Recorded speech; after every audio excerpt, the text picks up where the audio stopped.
Welcome to Hardheaded Podcast. What does a mediocre outdoorsman, 3-shooting Cajun, and an actual outdoorsman have to say about what's going on in the world? Join us and find out. in 3, 2, kick it! Welcome to Hardheaded Podcast. I'm Yo. Chet Sears, your host. As with me always, Troy Trussell, Matt Amos. We got a great show for you today, episode number 173.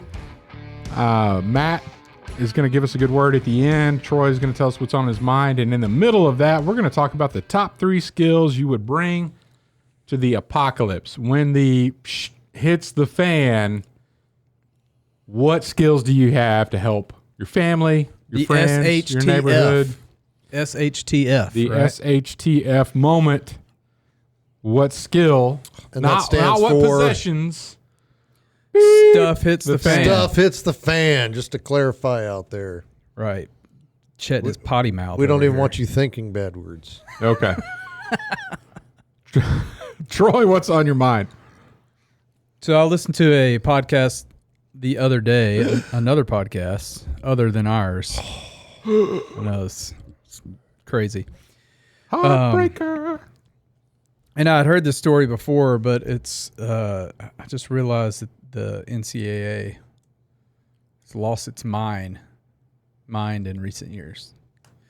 So have y'all heard of Riley Gaines? Yes, the swimmer from the University of Kentucky. Yeah, Oh, did you catch her on Rogan? I did. Yeah. Did you listen to that episode? Some of it, clips. Yeah, it was pretty good. So if you don't know who she is, she was a swimmer, is a very good swimmer, was a swimmer at the University of Kentucky. And in 2019, they found out that the University of Pennsylvania's swim team informed all of its female athletes that Leah Thomas, a man formerly known as William Thomas, would be competing alongside them. And then if you fast forward to 2022, he competed in a race. I just can't call him a she because he's not a she. Twig and berries. Yeah. So he competed against a race in 2022 against Riley Gaines, where at the end of the race, they had to stand on the podium together. Yeah. They tied, so. Well, I'll get there. Okay. They had to stand on the podium together, and the trophy was given to him and not her. Because they tied. So in the race, so he had won the 500 freestyle. Different race. Different race outright. And then he swam the 200 freestyle final at the NCAA Women's Championship. And Riley and Leah, they both, like you said, they tied. They hit the block at the exact same time in 5th place. Mm-hmm. So there were 4 other swimmers ahead of them. So already that tells you how terrible he is. He's pretty fast in the women's competition. Oh, he's really fast in the women's. Yeah. Because he won first on a lot of other races. But, so anyway, when she was confronted with sorry, we only have one trophy and we have to give it to him, she just came out and said, why are you giving it to the man? Right. Basically. Yeah. And she said that the look that came over the guy's face that's handing out the trophies, it really just hit him right there, like what he was actually He didn't know how to doing. answer that. Yeah. Yeah. But she said, I really think that it hit him.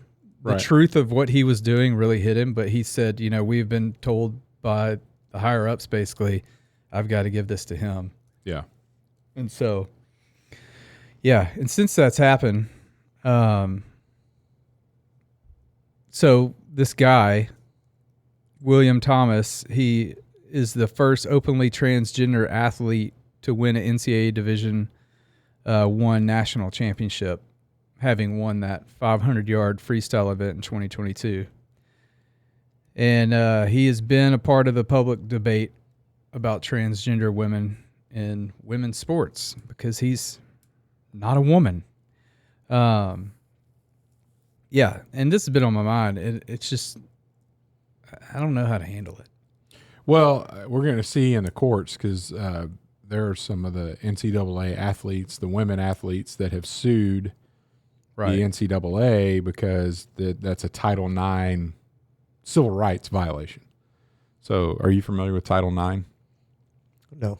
So that women have to be equally represented in sports. So the NCAA, if you're a university that is under the domain of the NCAA, you have to have one women's sport for every male sport that you have. So there's equal representation. So you may have a football team for men and a women's volleyball team, and then softball, baseball offset. There's some basketball offsets there, but you basically have to have the quantity of team sport representation has to be equal of men to women. And it's to protect women's rights because women's sports don't make money. Most men's sports don't make money. I just read an article on that. Like the LSU women's basketball team loses $2 million a year. Really? Yeah, they just don't make money. They won the national championship last year.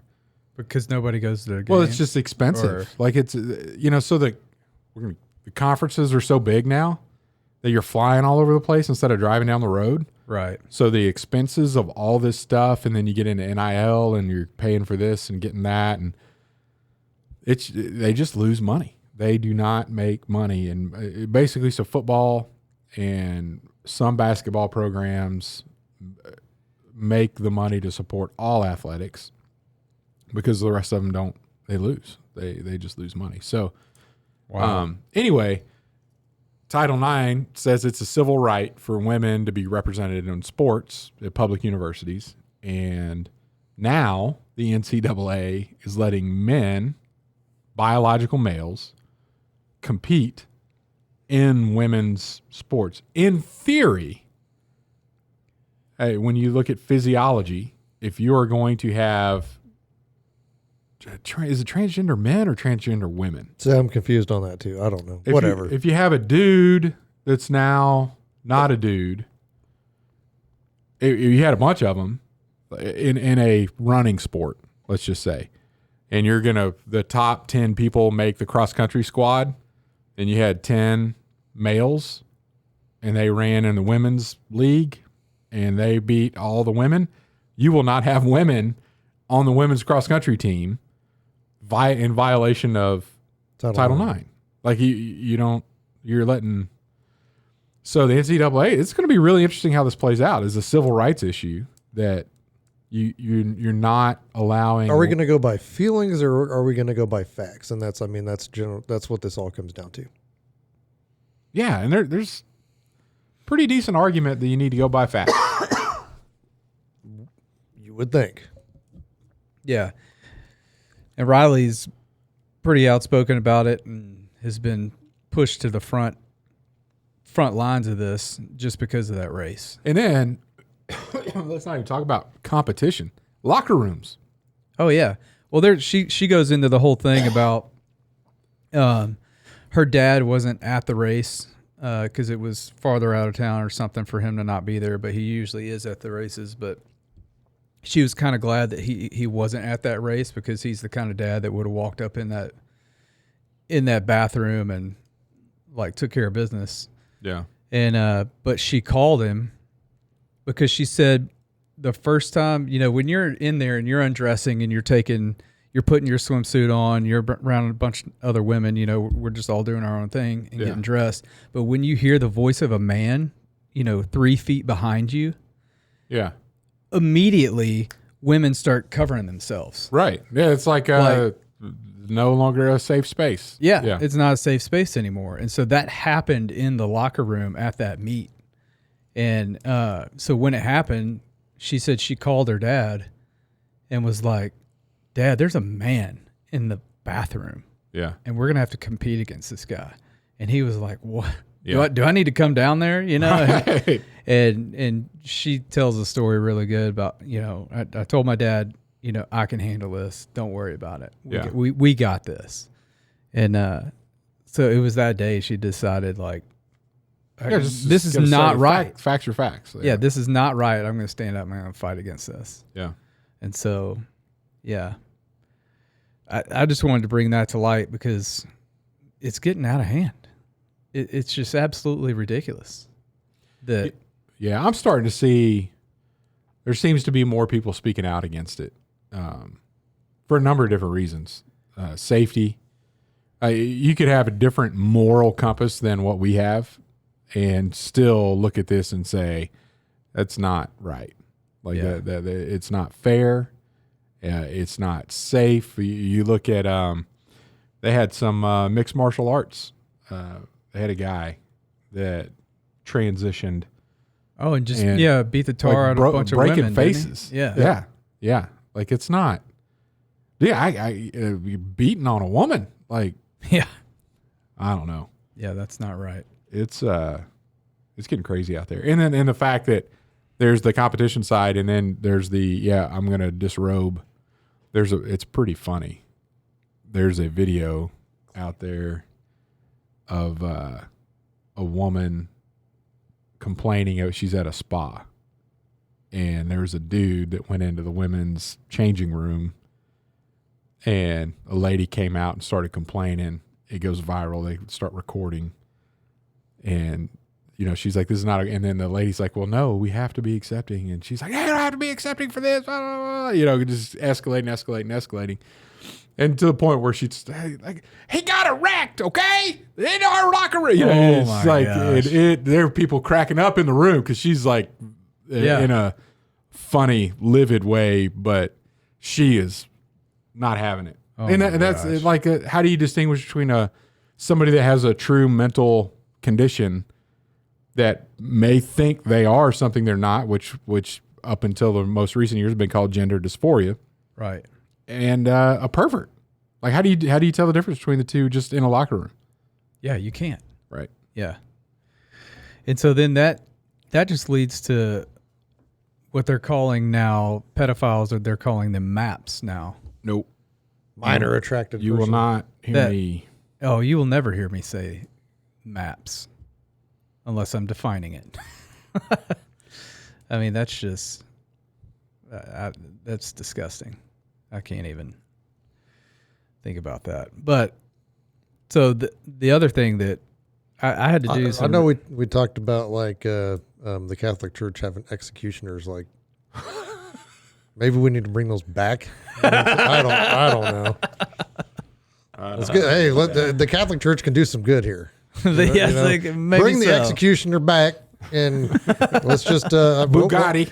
Bugatti. What? How many did he have? 500 and some odd. 7 a year over his 68. Let's do it. 7 a year. That doesn't sound. That's not a big number. 7 maps a year. Let's just get them out. That's a rookie number. Gotta bump those numbers up, Bugatti. Oh man. So I did some research because all of when you change genders, or even talking about transgender and all that, the words get really confusing. Yeah. So like, he is apparently a transgender woman. Okay. So when you go from, you think you're a man and you think you're a woman, you're a transgender woman. Okay. So a transgender man would be a female plumbing, male character. Thinking they're posing as a male. Yeah. Is that happening? Yes. On that direction? I don't know. I don't know if it is in sports. I can't remember. I think they talked about it a little bit with Riley on that Joe Rogan podcast. Yeah, I don't. This is all confusing, I can't remember. and I don't spend a whole lot of time. But the other term that I read in an article that I'd never heard was cisgender. Have you ever heard that term? Yes, that's what you are. Yes, I know. Yeah, but they have to. You too, Matt.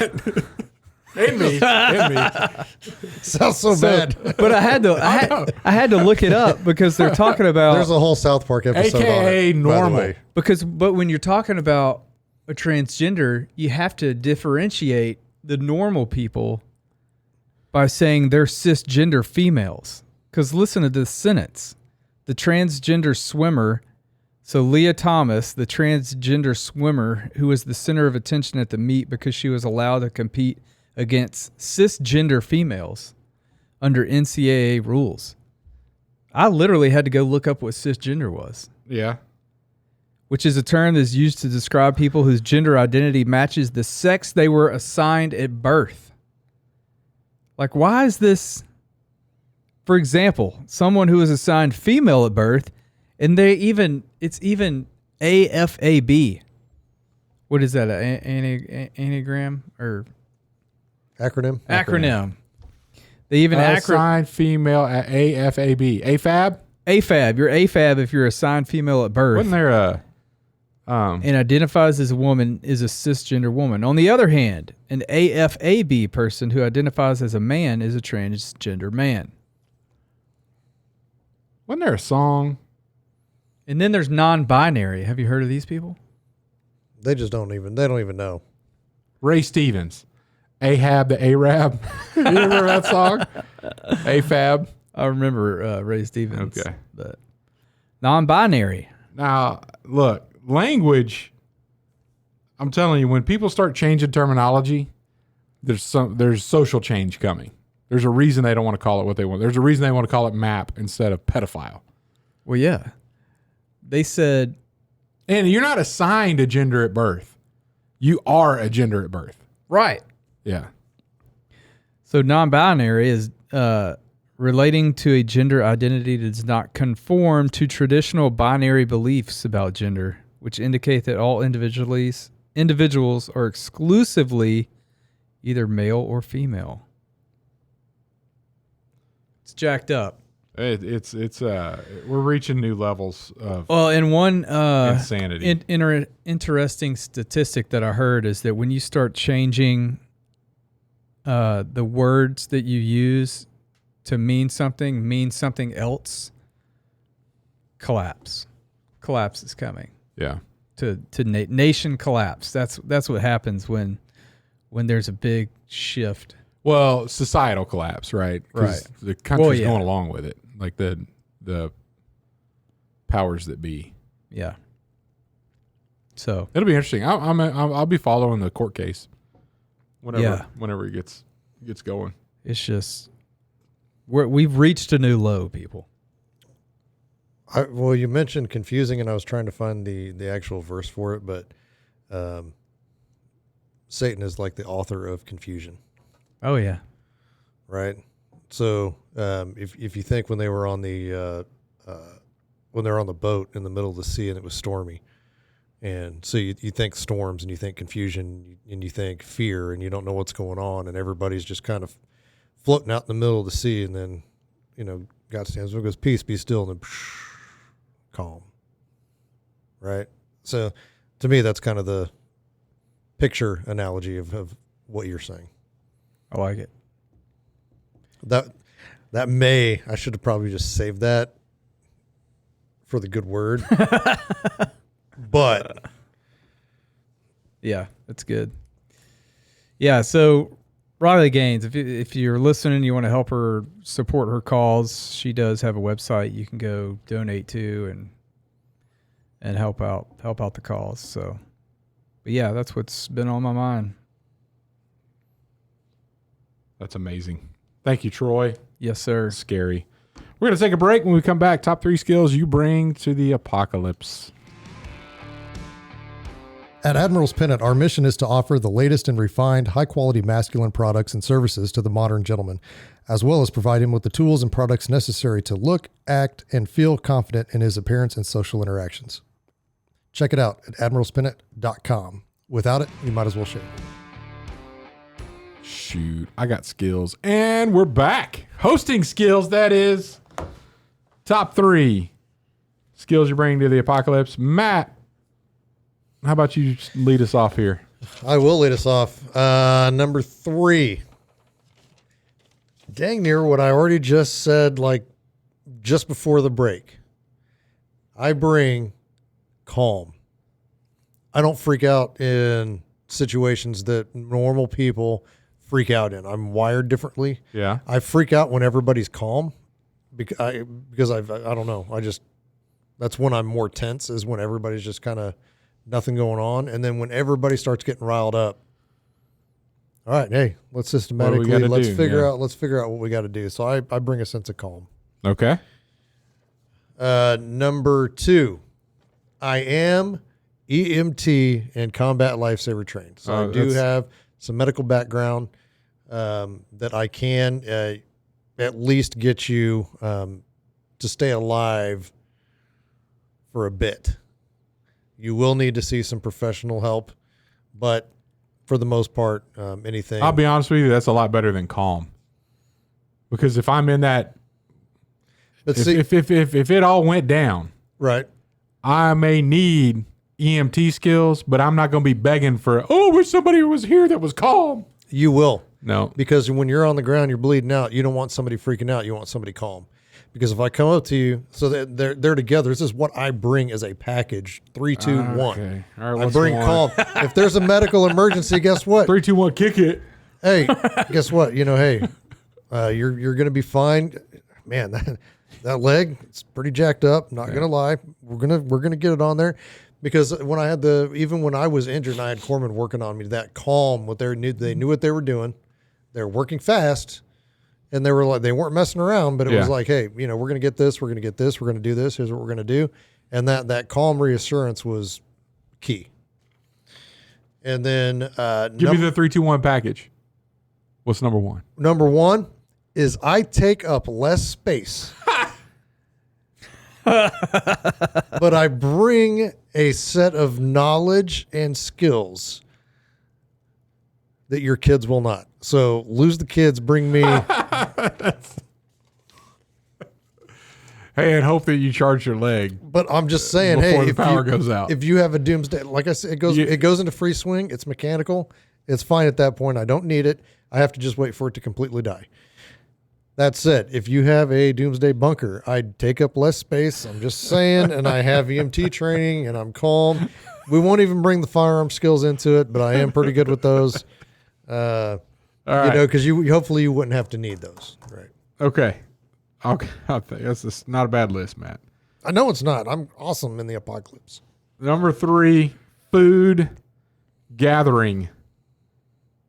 Whether that's live animals or fish or berries. Berries. Nuts. I'm your man. Number 2, shelter building. I can lash, swing an axe, put a saw to use, and build a pretty robust, windproof, waterproof shelter without anything but a string. Number 1, I'm probably the best fire starter you know. I could bring a fire out of damp, wet wood and save your life. And do it calmly, by the way. Would it? Huh? I imagine you'd be pretty calm because you're a pretty even-keeled person. I haven't seen you get too excited, like over the top. No, I can. You don't want to be around when I know you can, but I just, you haven't. Yeah. For the most part, I know how to make you not calm. Yeah. But that's also that killer instinct that you're going to want. Nice. All right, Troy, what you got? Shut up. Similar to yours. There's no Chet. one. There is. Okay. Chet. All right. Gathering berries. I know it's gathering berries. No, I know it is. I put fishing.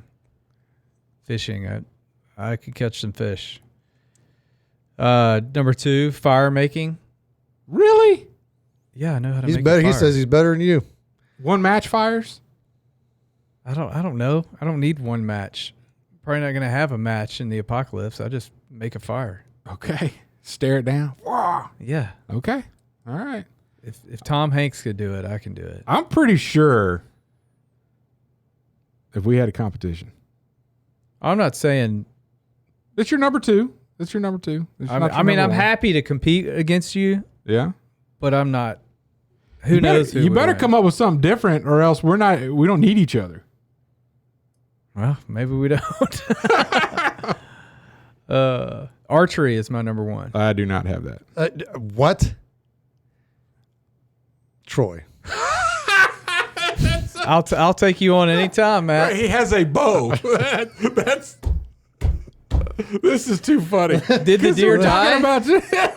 That's the deer. The deer died. No, it didn't, Troy. You had to go retrieve arrows because you only brought One. Two. You brought 2. I can't remember. You brought 2 arrows. You missed with the first, or you hit with the first one, missed with the second to the point you had to go retrieve it.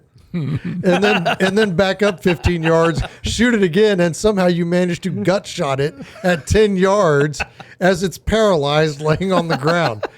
Archery skills are not your number one, Troy. They're not even in the top 5. They're there for in the apocalypse.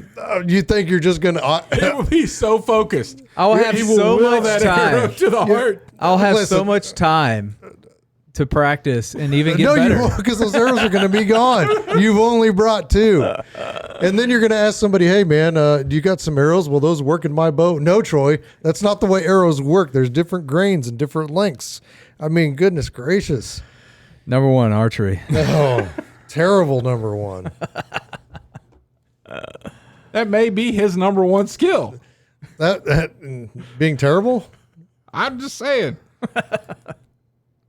Go. All right. Well, you got a good word after all that. After you just rebuked our co-host here. I did, and I feel like Troy is my child.